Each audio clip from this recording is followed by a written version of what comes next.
Hello, welcome in or welcome back to my channel. My name is Deb from DG Reads, and it is time for my November TBR.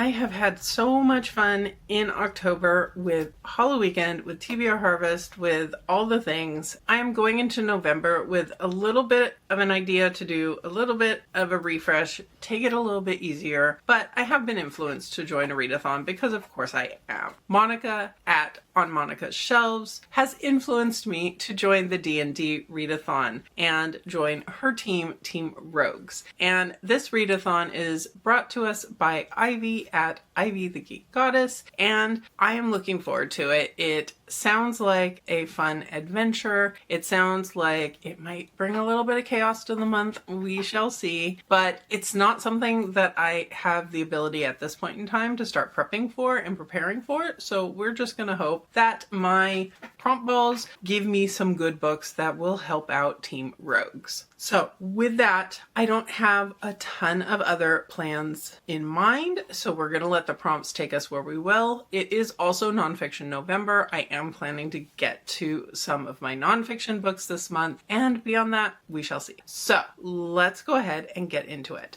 Last month, my TBR went pretty well. I actually, as of filming today, have one book left to go, but I've already downloaded it from the library. I've got 10 days left in the month. I am fully confident I will read it. So with that, I can start off this month clean. We are starting with our usual 5 coins to pick 5 prompts, which will of course create some extra ones. I have every confidence, so we might as well get into it. Prompt number 1 is blue. Yeah, like I said, extra prompts will be needed because look at our first prompt. It's to mood read, which is fantastic. It means I just get to fill a book in at some point during the month for this prompt, but I do need to pull an extra prompt already. Okay, so we started off with a mood read, and that was very kind of it. Of course, it will mean that we have to pull an extra prompt, but I'm not too mad about that. For November, we have not a lot of set reading goals for the month, so I think I can fit things in, so that's fine. Let's move on to number 2. Prompt number 2 is purple, and this one is to do a poll pick.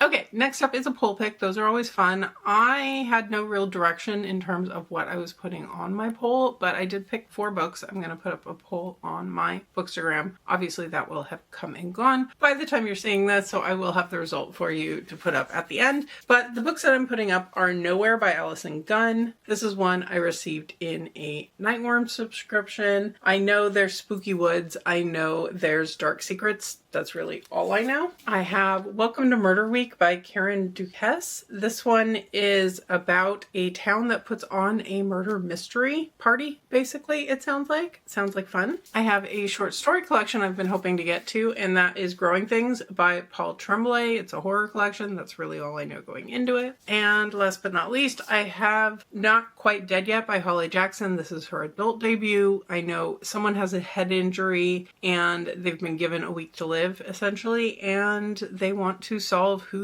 basically killed them before they die. So like I said, I will go ahead and show you which one to add to my TBR. Prompt number 3, green,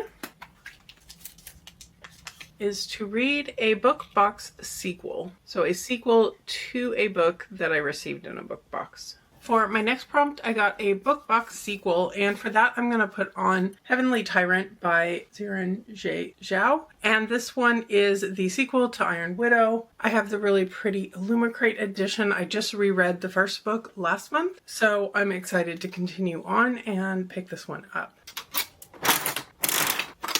Prompt number 4 gets us our first duplicate color with a green. And this one is to read a Libro unread book. So a book that I was gifted through the Libro program generally. Definitely have some of those. For my Libro unread book, I decided to go with another one that will continue a series for me, and that is The Maid's Secret by Nita Prose. This is the third full novel, I believe, in the series. We are following Molly, the maid, she's been moving up the ranks over time. She's progressed in her relationship, and this book involves a heist and a marriage, and that's what I know. I have a gifted copy from Valentine Books and also a Libro FM copy from PRH Audio. And number 5, Yellow. Okay, these are always interesting. I need to pull 2 more prompts and either combine them or read 2 books for it. So let's see what those 2 will be. 1 and 2 is a purple. A book set primarily in nature. That seems doable. And that's going to pair with another purple, where the cover font is in a primary color. So this seems like a challenge, but one that could potentially work. It's always fun and an interesting challenge when I get one of these that I need to combine prompts. And of course the goal is to try to combine so I don't have to read 2 books instead. And I think I pulled it off this time. The prompts I got was a book set primarily in nature and a book where the font is a primary color. And the book that I'm going to go with is Eye of the Ouroboros. This is by Megan Bontrager, and this is one I got from Twisted Retreat. And this edition we definitely have red as the font of up there and part of the title and the author name. There is some white also, but I think there's enough to count. And we're following a park ranger who gets too close to the truth of her sister's strange disappearance. And the Federal Bureau of Reality intervenes to ensure that otherworldly answers she finds never see the light of day. The end papers in here are all trees. We've got an animal on the cover. We've got woods on the naked hardcover. So I'm assuming this is a nature-heavy book. And that's what I'm going with. Okay, and then we need to pull that extra ball from the mood read prompt. So that's this one. And it's a yellow. And that is for a big book, a book over 500 pages. For a big book over 500 pages, I don't have a copy yet, but I will absolutely for sure be reading Strength of the Few by James Islington. This is the follow-up to Will of the Many, and I am super, super excited for this. I've had it pre-ordered for quite some time. It's on its way to me as soon as it comes out. It comes out on the 11th of November, and I know a bunch of people are really excited to read this, so I'm excited to participate, read it right away, and get involved with the hype. Now comes the scary part of counting our duplicates, because usually I count everything I've pulled up to this point where I've done my primary initial 5 as duplicates. So that means we've got 1, 2, 3, and 4 duplicates. Did I count that right? 1 extra green, 1 extra yellow, 2 extra purple. Yes, I did. Okay, so 4 more, and we're stopping counting duplicates at this point.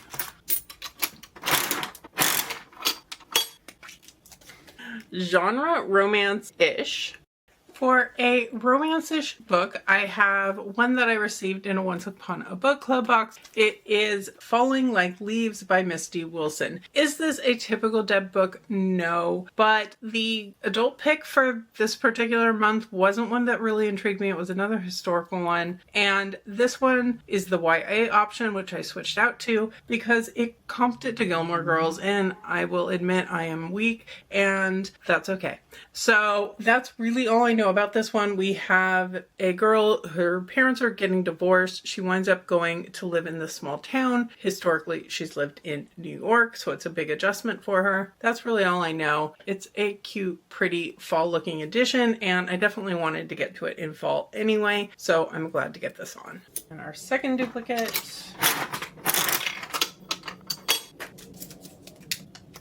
And this one's from the 52 Book Club. It has a direction in the title. For direction in the title, I'm finally getting to a nonfiction. This is a recent one that I was gifted by Scribner, and it is Inside of a Dog, What Dogs See, Smell, and Know by Alexandra Horowitz. It sounded like a fun time. It is something that is always interesting to kind of see how animals see the world. And of course, I'll be reading this with Kylie. So, you know, we'll see how much she agrees with what the author says in here. But I'm excited to finally fit a nonfiction on here as well. Third duplicate.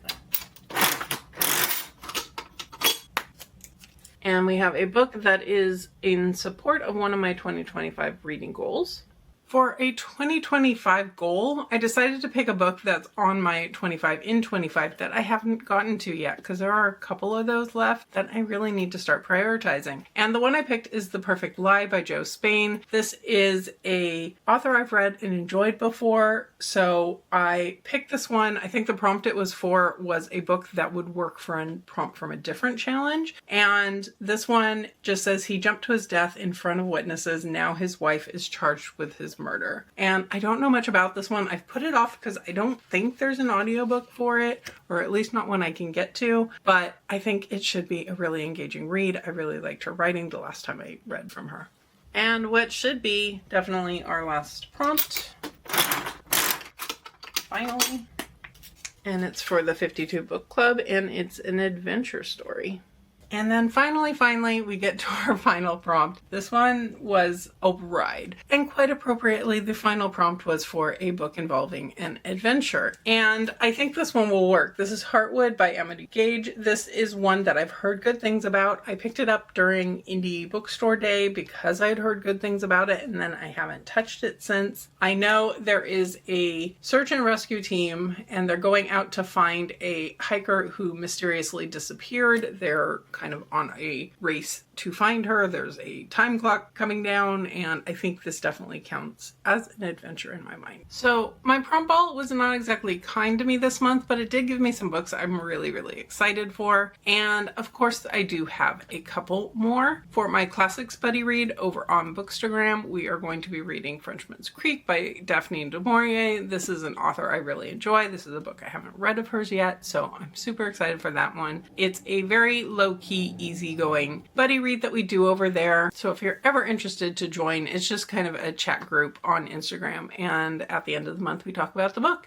and thoughts along the way as they come to us. For Faith Follow Along, which is the Catch-Up Book Club from Becca at Becca and the Books, we are on to the second book in the Of Blood and Bone trilogy by John Gwynne, and that is A Time of Blood. I am super looking forward to this one. I really enjoyed the first book in this trilogy, so I have been hearing people enjoying this one, and I'm hyped to continue. As always, I do have some arcs to get to. I definitely have some things sitting on my NetGalley shelf that I need to back up, but I also have a couple of hard copies. From Hold Books, I have The Definitions by Matt Green. This is set in a dystopian future where individuals are relearning how to navigate the world after a mysterious illness strips them of their memories. It's a short little novella, and I'm excited to pick it up. And then from Harper, I have The Day I Lost You by Ruth Mancini. This one is out on December 2nd. It's a twisty thriller about a missing child and three adults whose shared secrets and hidden history could prove deadly. I definitely have more things I want to get to before the end of the year that I'm going to be trying to hit in November for sure, but I think I'm going to go ahead and leave this here for now. I am super excited, as always, for all of these books and looking forward to seeing what the month brings. Let me know in the comments below, have you read any of these? What would you have picked for any of the prompts that I got? And if you've made it this far and you don't have anything to comment, leave me a sword emoji for A Time of Blood, as this will definitely be one of the first books that I pick up at the start of the month. If you could hit that like button below, I would surely appreciate it, and subscribe if you're interested in more of my TBR prompts, my thoughts on some of these books, and my bookish content in general. But for now, I'll leave you here and see you real soon in a new video.